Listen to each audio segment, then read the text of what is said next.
혹시 여러분 살면서 이런 경험 한번 해본 적 있으십니까? 분명 얼굴은 아는데 누군지 잘 떠오르지 않은 적 있지 않으십니까?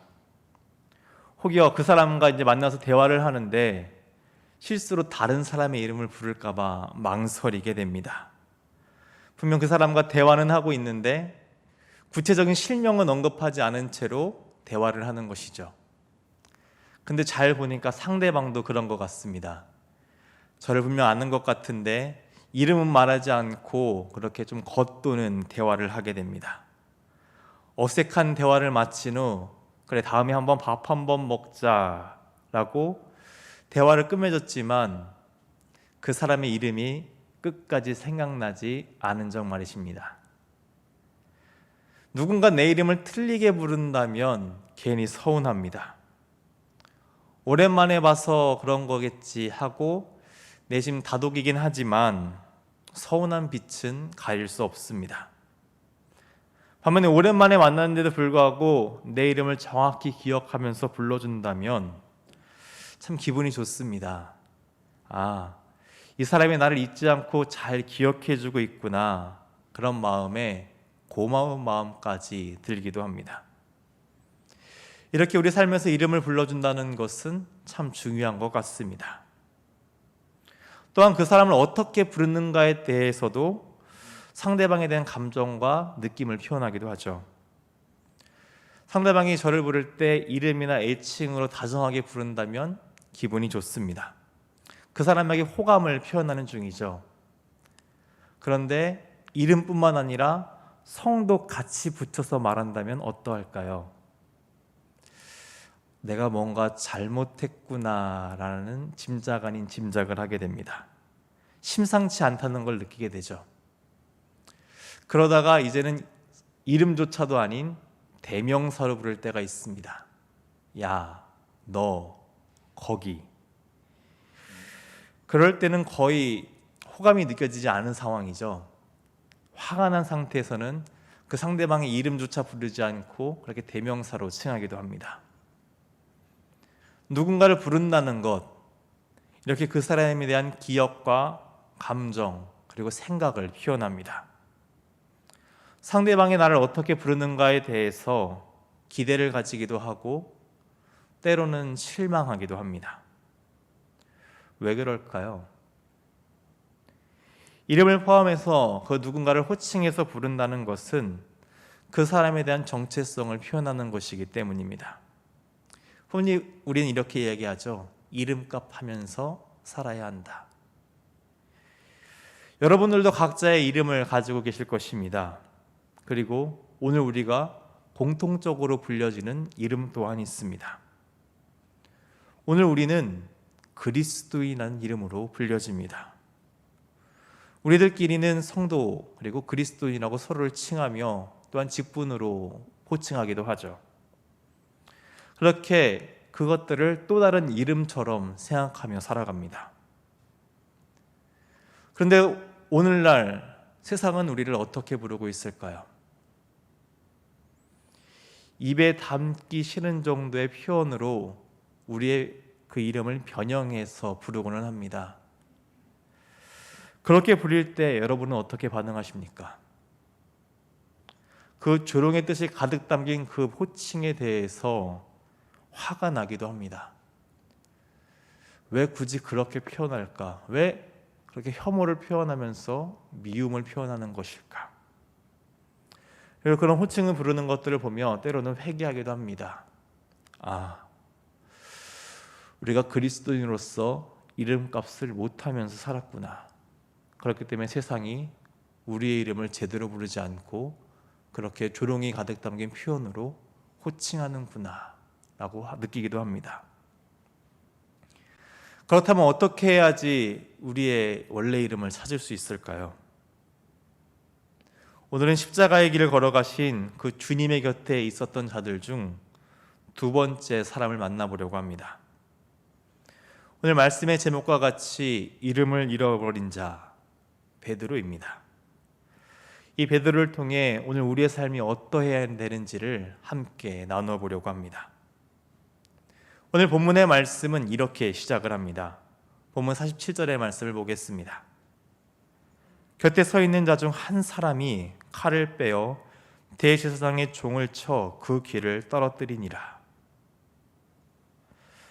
47절에 언급되는 이를 마가복음에서는 한 사람이라고 칭하고 있습니다.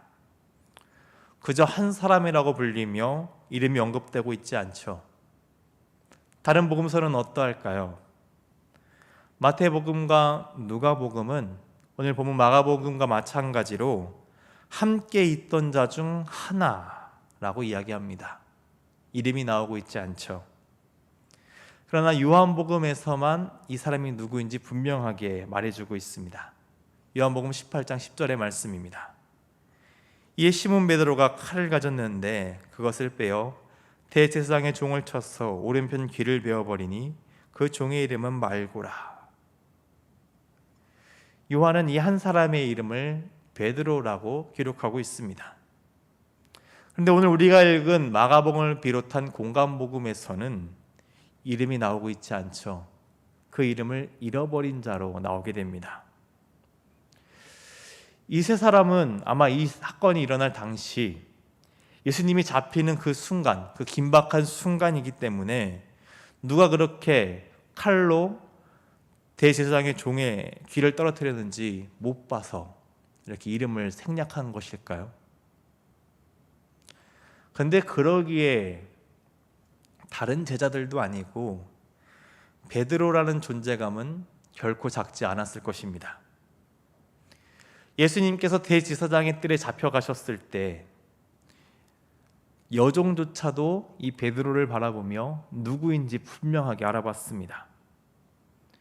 예수님의 제자인 줄 알아보는 그 제자의 대표적인 사람이 바로 베드로였다는 거죠. 그런데 지금 오늘 말씀 속에서 베드로는 그저 한 사람으로 칭해지며 이름을 잃어버리게 됩니다. 성경 속에서 아무개로 불리는 사람이 딱 한 사람 등장합니다. 룻기 4장 1절의 말씀에 그 사람이 나옵니다. 보아스가 성문을 올라가서 거기에 앉아있더니 마침 보아스가 말하던 기업 물을 자가 지나가는지라. 보아스가 그에게 이르되 아무개여 이리로 와서 앉으라 하니 그가 와서 앉으매. 보아스가 기업 물을 자의 순위가 가장 높았던 이 사람을 부르며 아무개라고 칭합니다.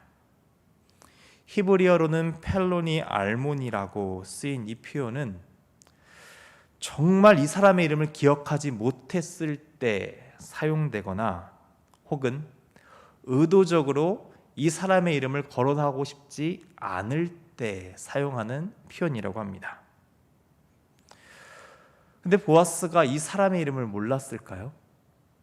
자기 집안 사람입니다. 기업 물을 순위가 가장 높았던 그 사람의 이름을 보아스가 몰랐을 리 없죠.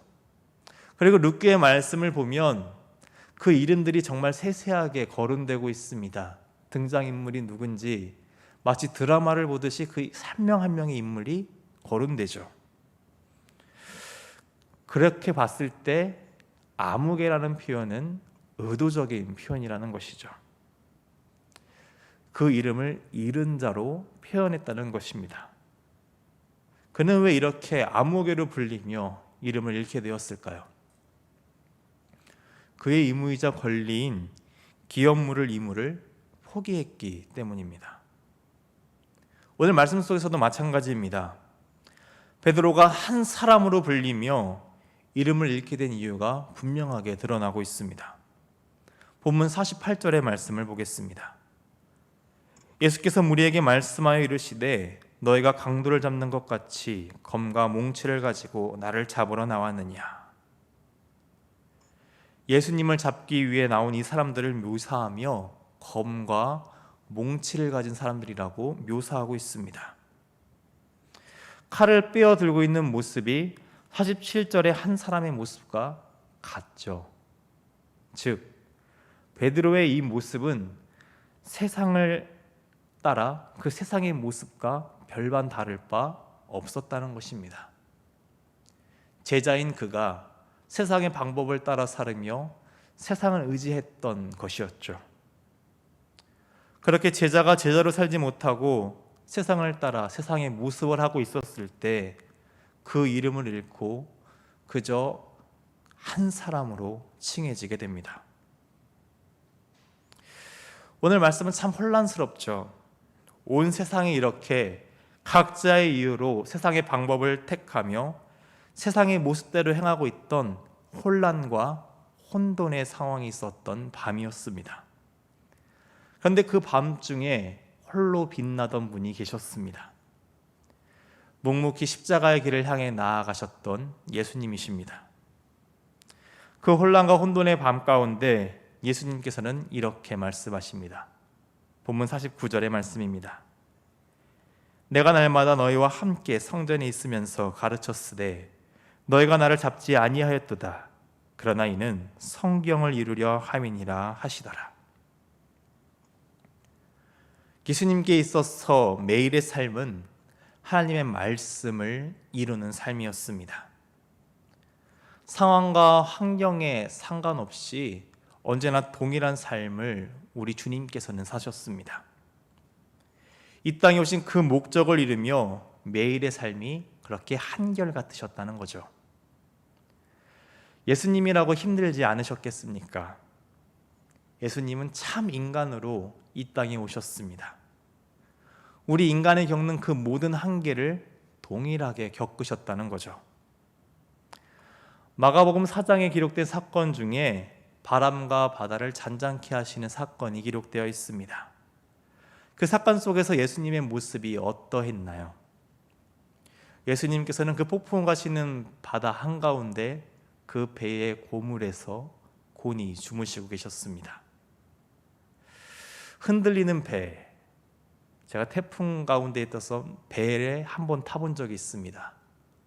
좌우로 흔들리는데 도대체 잠을 잘 수가 없더군요. 멀미도 심하고 계속 흔들리면서 굴러가야 되는 상황 속에서 걱정이 되었습니다. 그런데 그런 상황보다 더 심한 상황이 지금 이 마가복음 4장에서의 상황이었을 것입니다. 그런데 예수님께서는 곤히 주무시고 계시죠. 얼마나 피곤했으면, 얼마나 삶에 지치셨으면 그 잠깐 쉬는 그 시간에 그 흔들리는 배에서 지쳐 주무시고 계셨을까? 그 정도로 예수님의 삶의 여정은 참 피곤한 삶이었을 것입니다. 공생애의 기간 참 짧죠. 예수님의 전체 삶의 그 시간들을 봐도 참 짧은 시간입니다. 그 짧은 시간에 하나님께서 맡기신 그 모든 일을 이루시기 위해서 예수님께서는 새벽부터 깨어서 하나님께 나아가 기도하시며 그리고 밤늦게까지 제자들을 가르치시고 그들의 삶의 자리를 하나님 나라를 선포하시는 것에 온 힘을 다하셨습니다. 그리고 오늘 말씀 속에서는 죽음을 향해 나아가시죠.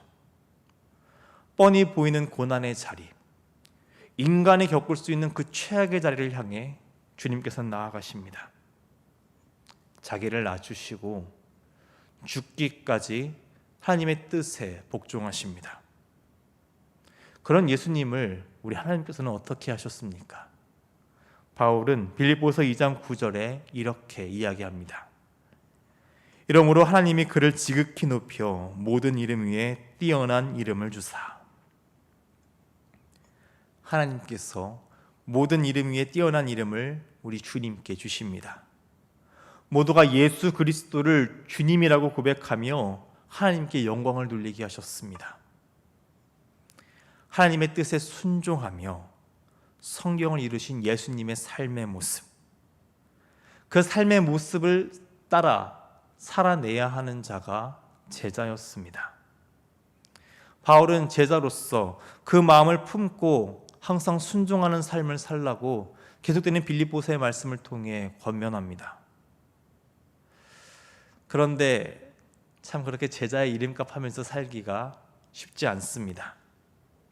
오늘 말씀 속에서 제자들도 그렇습니다. 오늘 본문의 마지막은 이렇게 끝이 납니다. 본문 50절의 말씀입니다.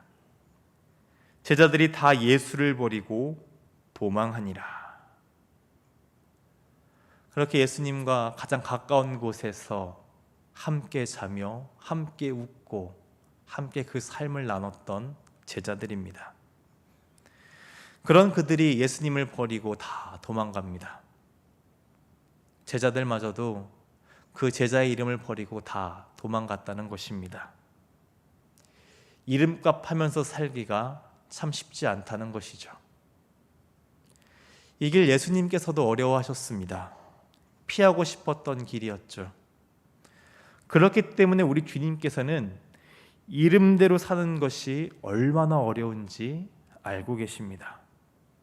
그래서 위로하십니다. 이름대로 살아갈 수 있는 힘을 더하십니다. 도망가고 넘어지고 이름을 잃은 자에게 다시 그 이름대로 살아갈 수 있는 힘을 우리 주님께서는 주십니다.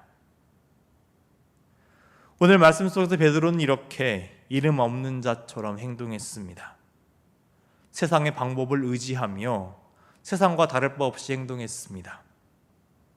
주와 함께 죽을지언정 결코 주를 부인하지 않겠다고 했던 그 고백과는 달리 베드로는 예수님을 부인하며 저주하기까지 합니다. 그렇게 제자의 이름조차도 자신의 생명을 구하고자 버렸습니다. 부활하신 예수님께서는 그런 베드로를 어떻게 대해 주십니까? 요한복음 21장 15절의 말씀을 보겠습니다. 그들이 조밥 먹은 후에 예수께서 시몬 베드로에게 이르시되 요한의 아들 시몬아 내가 이 사람들보다 나를 더 사랑하냐 하시니 이르되 주님 그러하나이다 내가 주님을 사랑하는 줄 주님께서 아시나이다 이르시되 내 어린 양을 먹이라 하시고 부활하신 주님께서는 베드로를 향해 요한의 아들 시몬아 라고 다정하게 불러주십니다. 처음 베드로를 만나 그 베드로에게 이름을 주셨던 그날과 같이 말입니다. 요한복음 1장 42절의 말씀입니다. 데리고 예수께로 오니 예수께서 보시고 이르시되 내가 요한의 아들 시몬이니 장차 게바라 하리라 하시니라. 게바는 번역하면 베드로라. 이름값 못하고 부끄러워 몸둘 바 모르는 베드로를 향해 아무개라고 부르지 않으십니다. 사랑으로 처음과 같이 그 이름을 불러주십니다. 3번이나 반복해서 처음 제자로 삼으셨을 때와 같이 그 이름을 다정하게 불러주십니다. 그렇게 자신의 이름을 부르는 주님 앞에 베드로의 마음은 어떠했을까요? 부끄러웠을 것입니다. 어찌할 바를 알지 몰랐겠죠. 주님께서 하시는 그 말씀에 어떻게 반응해야 할지 그의 머릿속은 하얗게 변해갔을 것입니다. 그런 베드로를 향해 우리 주님께서는 사랑이 가득 담긴 음성으로 위로하십니다. 그에게 주신 그 이름과 같이 굳건한 믿음의 사람이 되게 하십니다. 그 사랑을 경험하자 베드로는 변하게 됩니다. 이제 그는 이름값 하는 사람이 되는 것이죠. 자신을 베드로라고 부르신 예수님의 그 부르심에 합당한 삶을 살아갑니다. 자신이 그 삶을 경험했기에 그 사랑을 겪어봤기에 그리고 그렇게 살아가게 하시는 주님의 능력을 누려봤기에 이제 그 삶을 권하는 자로 바뀌게 됩니다. 베드로 전후서의 말씀을 보면 그런 베드로의 권면들이 나옵니다. 우리를 부르신 예수님과 같이 그 삶의 모습을 닮아가는 자로 살아가라고 이야기합니다. 그리고 고난을 받을지라도 그 이름에 합당한 자로 살아가라고 권면합니다. 베드로전서 4장 16절의 말씀입니다. 만일 그리스도인으로 고난을 받으면 부끄러워하지 말고 도리어 그 이름으로 하나님께 영광을 돌리라. 이렇게 성도들에게 이름에 합당한 삶을 살라고 권면한 베드로는 본인이 말한 대로 주님께서 보여주신 그 삶의 모습대로 삶을 살아냅니다. 가끔 넘어지기도 하고 실수하기도 합니다. 하지만 꾸짖지 않으시고 그 손을 잡아주시는 예수님의 손을 붙잡고 다시 일어섭니다. 그렇게 베드로는 자신의 삶을 통해 주님께 영광을 돌리는 삶을 살아냅니다. 우리는 그리스도인입니다. 예수님의 제자입니다. 우리 교회의 비전 무엇인지 기억하시죠? 앞에도 써져 있습니다. 복음이 삶이 되는 제자 공동체입니다. 제자라고 불리며 그리스도인으로서 살아가야 되는 이들이 바로 우리입니다. 그 이름값을 하면서 살아가야 한다는 것이죠. 세상이 달리 부르는 그 이름, 잃어버린 이름, 잘못 불러지는 그 이름, 그 우리의 이름을 이제는 회복해야 된다는 것입니다. 그러나 여전히 오늘 우리는 부담스럽기만 합니다. 그 이름이 주는 부담감에 때로는 넘어지기도 합니다. 아니면 참 그 이름을 감당하기 힘들어 오늘 말씀 속의 제자들과 같이 도망치기도 합니다. 그럼에도 여전히 우리를 사랑으로 불러주시는 주님이 계십니다. 부끄러워 몸둘 바 모르는 그 자리에서 우리에게 다시 일어날 힘을 주십니다. 우리를 다시 제자로 살게 하시며 그리스도인으로서 하나님께 영광을 돌리는 삶을 살게 하십니다. 우리가 이름대로 살아갈 힘을 우리 주님께서는 오늘 우리에게 더하고 계십니다.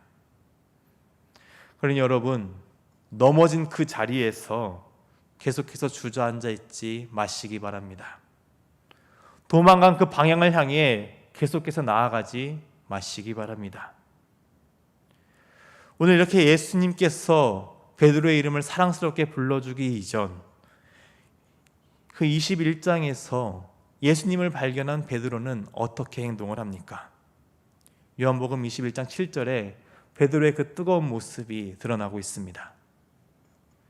예수께서 사랑하시는 그 제자가 베드로에게 이르되 주님이시라 하니 시몬 베드로가 벗고 있다가 주님이라 하는 말을 듣고 겉옷을 들은 후에 바다로 뛰어내리더라. 그 뒤에 말씀을 보면 예수님과의 거리가 작은 배를 타고 가야 할 만큼 먼 거리라고 기록되어 있습니다. 그런데 그것을 마다하지 않고 베드로는 옷을 입고 주님께 나아갈 준비를 한 다음 서슴없이 물에 뛰어듭니다. 여러분, 이것이 오늘 우리의 모습이어야 합니다.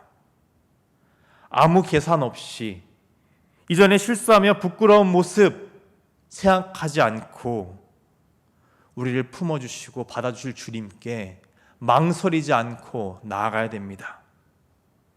이전에 세상을 의지하며 그 이름을 버렸던 모습을 부끄러워하며 주저하는 것이 아니라 주님께 곧바로 나아가는 자가 되어야 합니다.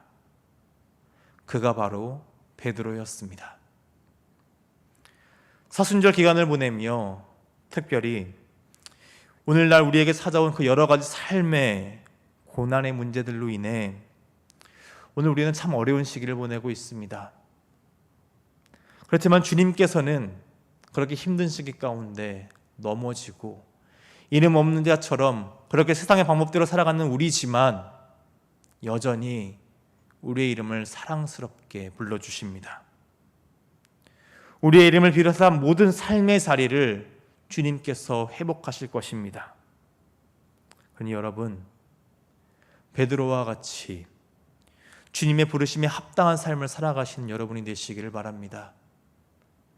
부끄러워하며 망설이는 것이 아니라 그럼에도 주님 앞에 나아가시는 여러분이 되시기를 바랍니다. 그럴 때 주님께서는 다시 그 이름을 회복시켜 주십니다. 그 이름에 합당한 자로서 살아가게 하십니다. 베드로에게 베드로란 이름을 허락하셨듯이 오늘 우리에게도 오늘 우리가 살아가야 될 그 이름값을 하면서 살아갈 힘을 더하여 주실 것입니다. 그 삶으로 회복하실 주님을 바라며 믿음의 삶을 온전히 살아가시는 여러분이 되시기를 주님의 이름으로 축원합니다. 기도하겠습니다. 변함없이 우리를 사랑하시며 다정하게 우리의 이름을 부르시는 주님, 아무런 공로 없는 우리들이 오직 십자가의 은혜를 의지하며 이 자리에 나왔습니다. 우리를 제자로 부르시며 그리스도인으로 살게 하시는 그 주님의 부르심에 따라 살기로 이 자리에 나왔습니다. 그러나 주님, 그렇게 다짐했건만 우리의 삶의 자리에서 그렇게 살지 못했음을 고백합니다. 세상의 방법을 따라 살아가며 세상의 모습으로 이렇게 우리를 부르신 그 이름에 합당하지 살아가지 못했음을 주님 앞에 회개로 나아갑니다. 그런 우리를 여전히 사랑으로 부르시며 회복하시는 주님의 사랑 앞에 섭니다. 다시금 우리를 살리시고 부르신 그 이름대로 살아가게 하시는 주님의 사랑을 기억하며 이 시간 주님 앞에 나아갑니다. 그 부르심에 합당한 삶을 살기를 바라며 우리의 연약함을 회개하며 이 시간 다시 이름값하며 제자로 살기로 결단하며 주님께 나아가오니 이 시간 우리를 이끄시는 주님의 그 손을 붙잡고 믿음의 삶으로 나아가게 하여 주시옵소서. 우리를 다시 제자로 살게 하시며 그리스도인으로 살아갈 수 있도록 회복하시고 사랑으로 부르시는 그 주님의 음성에 귀 기울이는 우리가 되게 하여 주시옵소서. 그렇게 다시 일어서 우리에게 허락하신 그 믿음의 삶을 살아가는 우리가 되게 하여 주시옵소서. 우리를 부르신 그 이름에 합당한 삶을 통해 주님께 영광을 올려드리는 우리 모두가 될 수 있도록 오늘도 우리를 회복하시며 능력을 더하여 주옵소서. 사랑이 많으신 우리 주님 예수님의 이름으로 기도드립니다. 아멘.